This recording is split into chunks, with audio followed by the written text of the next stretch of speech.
नमस्कार, खबर असरदार देख रहे हैं आप और मैं हूं आपके साथ प्रशांत कटारे। और खबर असरदार में आज सबसे पहले बात महाकुंभ की। जैसे जैसे महाकुंभ की घड़ी नजदीक आ रही है, कुंभ पर सियासत गर्माती जा रही है। लेकिन ऑल इंडिया मुस्लिम जमात के अध्यक्ष मौलाना शहाबुद्दीन रजवी बरेलवी ने जो बयान दिया है, उससे इस वक्त घमासान मचा हुआ है। बरेलवी ने दावा किया है कि महाकुंभ का मेला वक्फ की 55 बीघे जमीन पर लग रहा है, जिसके बाद बरेलवी के बयान की साधु संत से लेकर सियासतदान तक विरोध कर रहे हैं।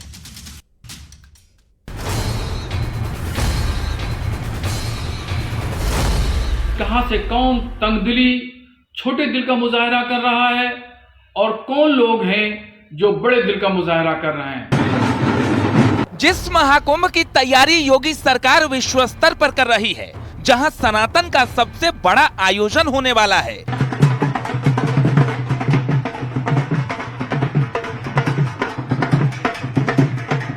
संगम किनारे जिस 4100 हेक्टेयर की जमीन पर मेला लगभग सज चुका है, उस जमीन पर वक्फ के दावे से घमासान मच गया है।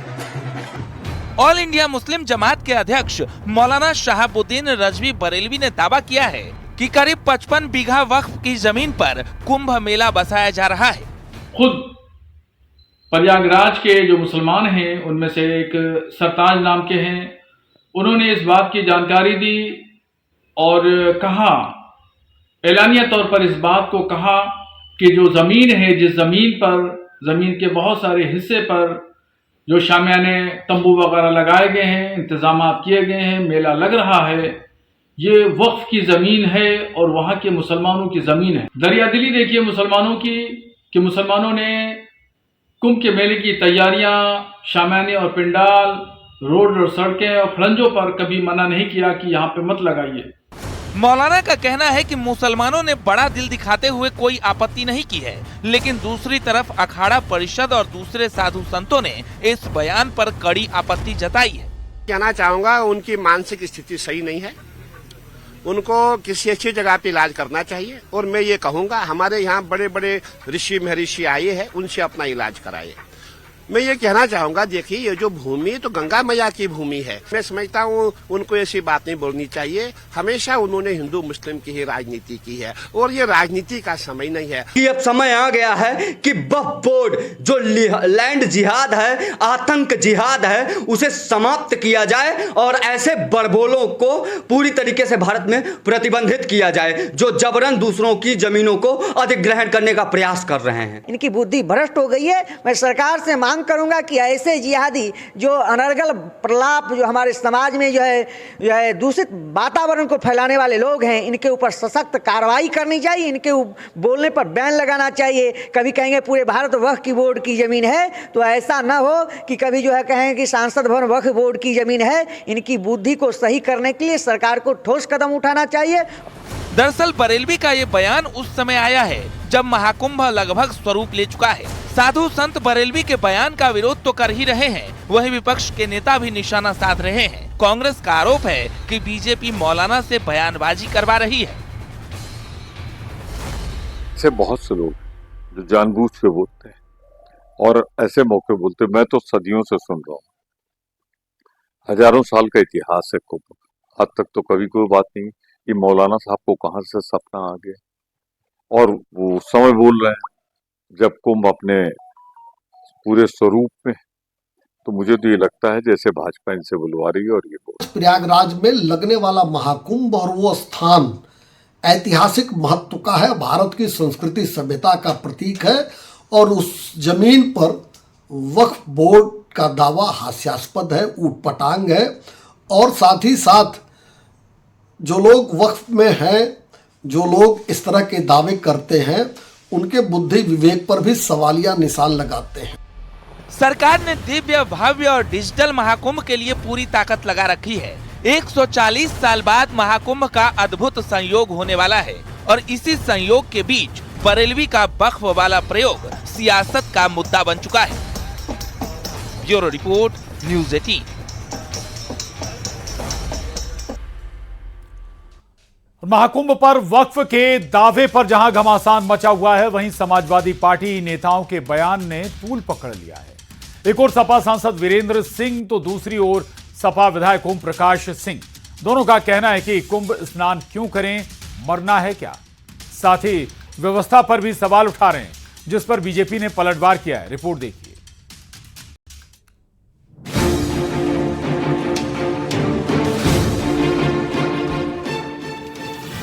संगम नगरी महाकुंभ के लिए पूरी तरह तैयार है। मेला क्षेत्र लगभग बस चुका है, लेकिन कुंभ पर सियासत कम होने का नाम नहीं ले रही। एक सपा सांसद ठंड में महाकुंभ में कौन नहाने जाएगा कहकर कुंभ जाने से इनकार कर रहे हैं, तो उनके विधायक कहते हैं कि कुंभ नहाकर मरे आदमी, पानी खराब, व्यवस्था खराब। इतना जड़वत बा कि हम का करे जाई वहाँ मार दी ठंडी तो किए दवाई करी। पानी का आस्था ज्यादा है, मैंने जान बचल रही तब ने नहाई। आम आदमी से पूछते नहीं, कुंभ नहाइए, कुंभ नहा के मरे आदमी, पानी खराब, व्यवस्था खराब, पैसा सब लूटा जा रहा है और कोई व्यवस्था नहीं है। यानी समाजवादी पार्टी इतने बड़े आयोजन की व्यवस्था पर सवाल उठा रही है। हालांकि विधायक सांसद ही नहीं बल्कि अखिलेश यादव भी इस पर सवाल उठा चुके हैं, लेकिन सरकार का कहना है कि जिसकी जैसी भावना हो। लेकिन इस बार 50 करोड़ श्रद्धालु महाकुंभ में डुबकी लगाएंगे।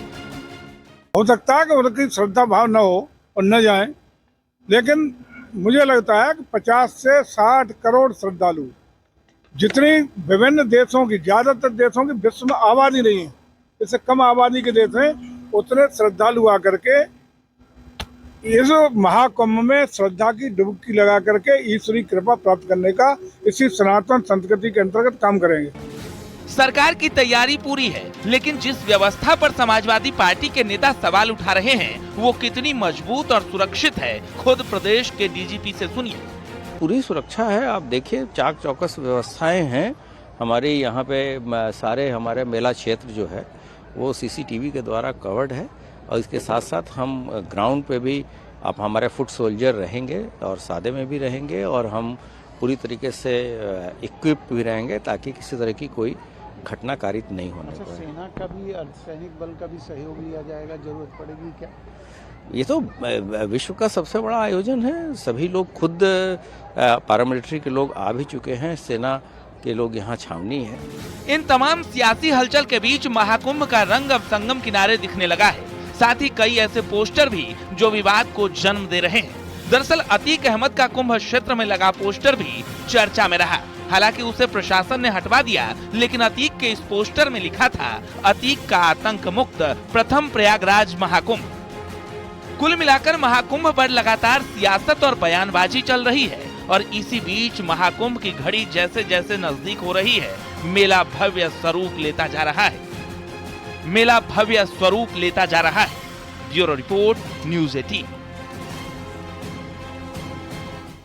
अब नमो भारत ट्रेन में दिल्ली से सीधे मेरठ का सफर तय किया जा सकेगा। ये मोदी ने साहिबाबाद से दिल्ली के न्यू अशोकनगर तक 13 किलोमीटर लंबे रूट का उद्घाटन किया। इस दौरान उन्होंने ट्रेन में टिकट लेकर सफर भी किया, वहीं बच्चों के साथ बात भी की।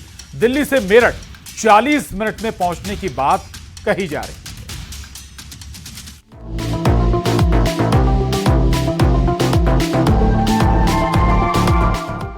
इसी के साथ रैपिड रेल में दिल्ली से डायरेक्ट मेरठ जाने के सफर की शुरुआत हुई। पीएम मोदी ने 13 किलोमीटर लंबे नमो भारत ट्रेन के साहिबाबाद न्यू अशोकनगर सेक्शन का उद्घाटन किया। पीएम ने यात्रा के लिए टिकट लिया और साहिबाबाद आरआरटीएस स्टेशन से न्यू अशोकनगर आरआरटीएस स्टेशन तक नमो भारत ट्रेन में यात्रा की। यहाँ वो अपने चिर परिचित अंदाज में नजर आए। यात्रा के दौरान उन्होंने स्कूली बच्चों और लोगों से भी बात की। इस मौके पर बच्चों ने पीएम मोदी को गिफ्ट भी दिया। ये दिल्ली की पहली नमो भारत कनेक्टिविटी होगी जो दिल्ली और मेरठ के बीच होगी। कहा जा रहा है कि दिल्ली से मेरठ का सफर महज 40 मिनट में पूरा होगा। हमारे साथ लोग बातचीत करने को मौजूद हैं। क्या नाम है आपका? राकेश नाम है जी मेरा। मैं कॉरिडोर रैपिड रेल का लोकार्पण प्रधानमंत्री ने कर दिया है, क्या आसानी होगी गाजियाबाद वालों को? देखो सर, आसानी सबसे ज्यादा आम जनता के लिए फायदा है जी, क्योंकि जो 1.5 घंटा 2 घंटे लगते थे अब उस जो टाइम लगता था वो टाइम बचा है। रैपिड से बहुत लोगों को फायदा होगा, एक तो सुविधाजनक यात्रा होगी, इससे समय की बचत होगी और इसमें मोदी ने बहुत अच्छा काम किया है। पूरे देश में रैपिड के संचालन हो गया है, तो बहुत अच्छा काम हो रहा है। रैपिड रेल से लोगों का बड़ा लाभ होगा। अभी तक ये नमो भारत ट्रेन साहिबाबाद से मेरठ साउथ तक 9 स्टेशन के बीच दौड़ रही थी, लेकिन अब 2 नए और स्टेशन जुड़ गए हैं। यात्रा का रूट न्यू अशोकनगर, आनंद विहार, साहिबाबाद, गाजियाबाद, गुलधर, दुहाई, दुहाई depot, Muradnagar, Modinagar south, Modinagar north, Meerut south तक होगा। पहले ये कॉरिडोर 42 किलोमीटर का था, अब 55 किलोमीटर हो गया है। अगर किराए की बात करें तो न्यू अशोकनगर स्टेशन से मेरठ साउथ तक का किराया सामान्य कोच के लिए 150 रुपए है। प्रीमियम कोच में यात्रा करने के लिए 225 रुपए का टिकट लेना होगा। स्टेशन पर हर 15 मिनट में ट्रेन उपलब्ध होगी। Bureau report, news 18।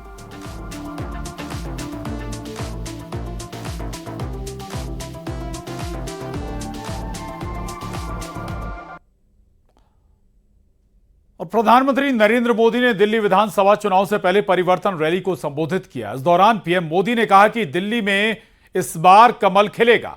इस दौरान पीएम मोदी ने दिल्ली की आम आदमी पार्टी सरकार पर निशाना साधा और आम आदमी पार्टी को दिल्ली के लिए आपदा बताया। पीएम मोदी ने यह भी कहा कि दिल्ली का विकास सिर्फ बीजेपी ही कर सकती है। जब दिल्ली के लोग ऑक्सीजन और दवाओं के लिए भटक रहे थे, तब इन लोगों का पूरा फोकस अपना शीश महल बनवाने में था। दिल्ली चुनाव से पहले पीएम मोदी के हुंकार। आपदा वालों ने दिल्ली के ट्रांसपोर्ट सिस्टम को तबाह करने में कोई कोर कसर बाकी नहीं। पीएम मोदी का आप पर आपदा वाला भार। जिस आपदा सरकार के पास दिल्ली के लिए कोई विजन ना हो, वो दिल्ली के लोगों का विकास नहीं कर सकती। दिल्ली विधानसभा चुनाव को लेकर अभी चुनाव आयोग ने तारीखों का ऐलान नहीं किया है, लेकिन चुनाव की तारीखों के ऐलान से पहले दिल्ली का सियासी पारा हाई हो गया है। पीएम मोदी ने 2 दिन में 2 बड़ी जनसभा की और आम आदमी पार्टी पर करारा वार किया। आम आदमी पार्टी को दिल्ली के लिए आपदा बता दिया। दिल्ली में एक ही आवाज गूंज रही है, आपदा नहीं सहेंगे, बदल के रहेंगे। आपदा नहीं सहेंगे, आपदा नहीं सहेंगे, आपदा। आम आदमी पार्टी पर हमला करते हुए पीएम मोदी ने कहा कि मैंने आपदा वालों का पूरा कच्चा चिट्ठा खोल दिया है। आपदा वालों के काम का कोई हिसाब नहीं है, लेकिन इनके कारनामे बेहिसाब है। ये तब होता है जब नीयत में खोट होता है और निष्ठा जनता के प्रति नहीं होती। साथियों, ये आपदा वाले दिल्ली चुनाव में अपनी हार सामने देखकर बौखला गए। आम आदमी पार्टी पर हमला करते हुए पीएम मोदी ने कई बार आपदा शब्द का इस्तेमाल किया और आम आदमी पार्टी को दिल्ली के विकास का रोड़ा बताया। ये दिल्ली वालों को डरा रहे हैं कि बीजेपी आएगी तो ये बंद हो जाएगा, वो बंद हो जाएगा। पीएम मोदी ने न सिर्फ आम आदमी पार्टी पर हमला किया, बल्कि दिल्ली के लिए बीजेपी का सीएम जरूरी बताया। दिल्ली के लोगों का जीवन आसान हो, इसके लिए दिल्ली में भाजपा का मुख्यमंत्री जरूरी है। ये दूसरी बार है जब पीएम मोदी ने आम आदमी पार्टी को आपदा की संज्ञा दी। 2 दिन पहले दिल्ली के अशोक विहार में रैली को संबोधित करते हुए उन्होंने आम आदमी पार्टी को आड़े हाथों लिया था। दिल्ली में जनहित की कोई योजना बंद तो नहीं होगी, लेकिन उसमें जो बेईमानों का ठेका है ना, उनको बाहर निकाला जाएगा। हालांकि पीएम मोदी के आम आदमी पार्टी पर किए वार पर आपने पलटवार किया। बीजेपी केवल और केवल आम आदमी पार्टी को गालियां देके ये चुनाव जीतना चाहती है। हम लोगों को बता रहे हैं कि 10 साल में हमने ये काम किए, आने वाले 5 साल में ये काम करेंगे, हमें हमारे कामों के बल पे वोट दो। और बीजेपी कह रही है हमने इतनी गालियां दी 10 साल में, आने वाले 5 साल में और अच्छी अच्छी गालियां देंगे केजरीवाल को, हमें गालियों के नाम पे वोट दो।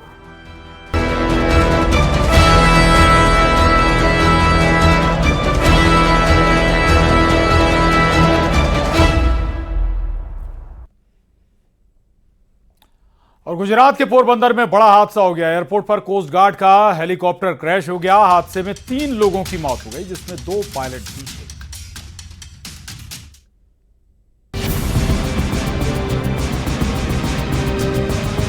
पोरबंदर में बड़ा हादसा, हेलीकॉप्टर हो गया क्रैश।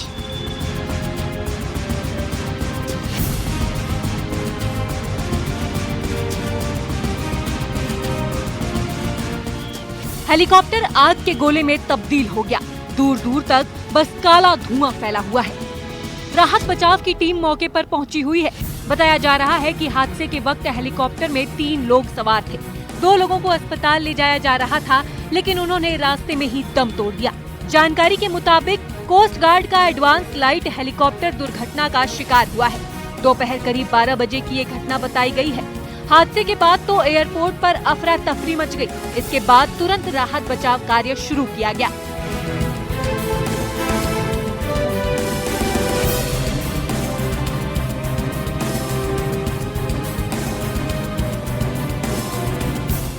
बताया जा रहा है कि इंडियन कोस्ट गार्ड का एडवांस लाइट हेलीकॉप्टर ध्रुव नियमित प्रशिक्षण उड़ान पर था। इसी दौरान उसमें कुछ तकनीकी खराबी आ गई, जिसके बाद ये हादसा हो गया। हेलीकॉप्टर जैसे ही जमीन पर गिरा, जोर की आवाज दूर तक सुनाई दी, जिसके बाद उसमें आग लग गई।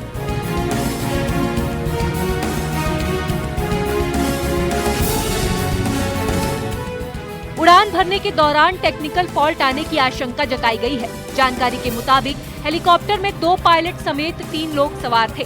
कोस्ट गार्ड हादसे की जांच में जुट गया है। आज से ठीक 2 महीने पहले ही कोस्ट गार्ड का एक हेलीकॉप्टर क्रैश हुआ था। Bureau report, news 18। भोपाल में स्पा सेंटर्स में जिस्म फरोशी का धंधा चल रहा है। पुलिस की छापेमारी में यह बड़ा खुलासा हुआ है। यहाँ पुलिस स्पा सेंटर्स पर छापेमारी कर रही थी। इनमें से कई स्पा सेंटर्स में सेक्स रैकेट चल रहा था। जिस्म फरोशी का धंधा, कानून का फंदा, स्पा सेंटर्स पर एक्शन,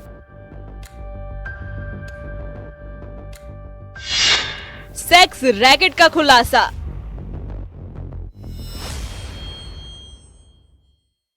भोपाल में स्पा सेंटर की आड़ में सेक्स रैकेट का खुलासा हुआ है। पुलिस ने शहर के 10 स्पा सेंटर्स पर छापेमारी की। कहने को तो ये स्पा सेंटर हैं, लेकिन जब पुलिस वहां पहुंची तो नजारा अलग था। स्पा सेंटर में युवक युवतियां आपत्तिजनक हालत में मिले। इन 4 स्पा सेंटर्स में जिस्म फरोशी का धंधा चल रहा था।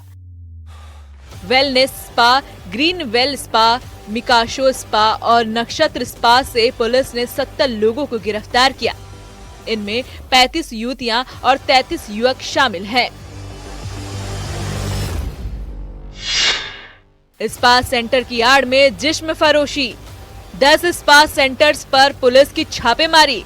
आपत्तिजनक स्थिति में मिले युवक युवतियां। स्पा सेंटर से 70 लोग गिरफ्तार, 35 युवतियां, 33 युवक गिरफ्तार। ग्रीन वैली, नक्षत्र, मिकाशो, वेलनेस स्पा पर कार्रवाई। स्पा सेंटर्स पे जिस्म फरोशी का धंधा चलाया जा रहा था। बताया जा रहा है कि ग्राहकों को मोबाइल पर लड़कियों की फोटो और प्रोफाइल भेजी जाती थी। कई दलालों के मोबाइल में लड़कियों की प्रोफाइल मिली है। ग्राहकों को ये प्रोफाइल व्हाट्सएप सहित अन्य सोशल मीडिया अकाउंट के जरिए भेजी जाती थी और ग्राहकों से काफी मोटी रकम ऐंठी जाती थी। इन स्पा सेंटर्स पर कई लड़कियां बाहर की मिली। लड़कियों के पते के आधार पर उनका रिकॉर्ड खंगाला जा रहा है। बताया जा रहा है कि ग्राहक से मिलने वाली रकम का हिस्सा स्पा सेंटर संचालकों को जाता था और बाकी रकम लड़की और दलाल के हिस्से में आती थी। हम लोगों को ये सूचना मिल रही थी कि भोपाल में स्पा सेंटर की आड़ में और विभिन्न गतिविधियों की आड़ में अन्य अवैध गतिविधियां भी संचालित हो रही हैं।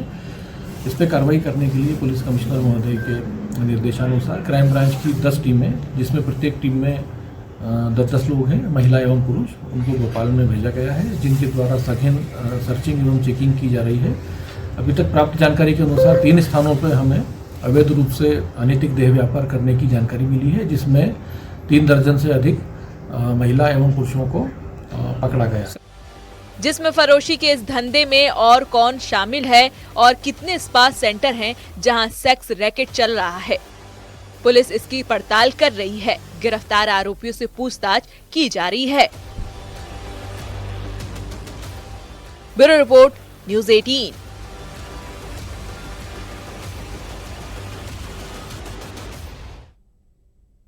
और छत्तीसगढ़ में सुरक्षा बलों के ऑपरेशन से नक्सलियों में हड़कंप मच गया है। न्यूज़ 18 की एक्सक्लूसिव जानकारी हाथ लगी है कि कैसे नक्सली इस ऑपरेशन के बाद नए रूट का सहारा लेकर भागने की फिराक में।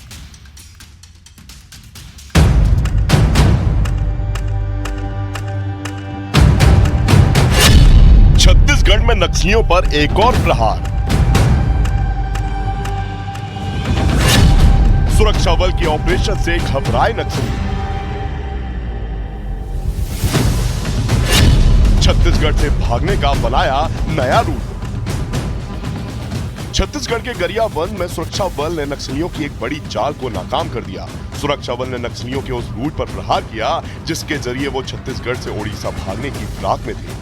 दरअसल बस्तर रीजन में सुरक्षा बलों ने जो ऑपरेशन चलाया है उससे नक्सली पूरी तरीके से घिर गए हैं, लिहाजा अब उन्हें एक वैकल्पिक रूट की तलाश है और गरियाबंद मौजूदा समय में उनके लिए सबसे मुनासिब जगह लग रहा है।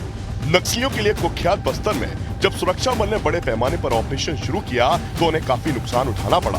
बस्तर में सुरक्षा बल की कैंपिंग के बाद उन्हें वैकल्पिक रूट की तलाश करनी पड़ी। बस्तर छोड़ नक्सली छत्तीसगढ़ के गरियाबंद पहुंचे।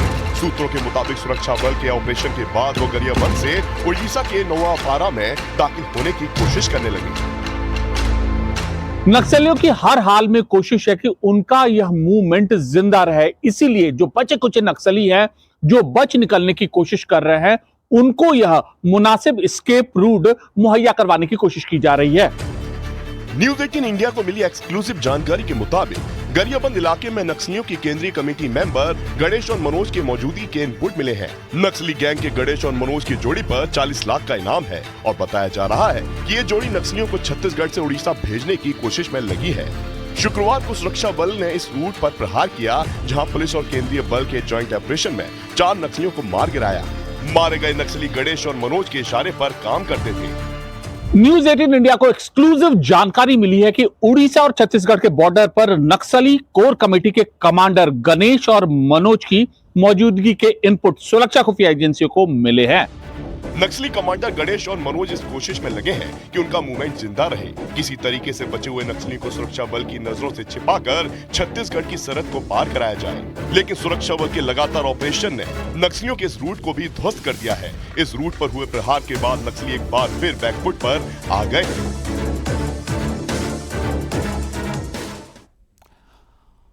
और खबर सरदार में बस इतना ही, लेकिन खबरों का सिलसिला लगातार जारी है।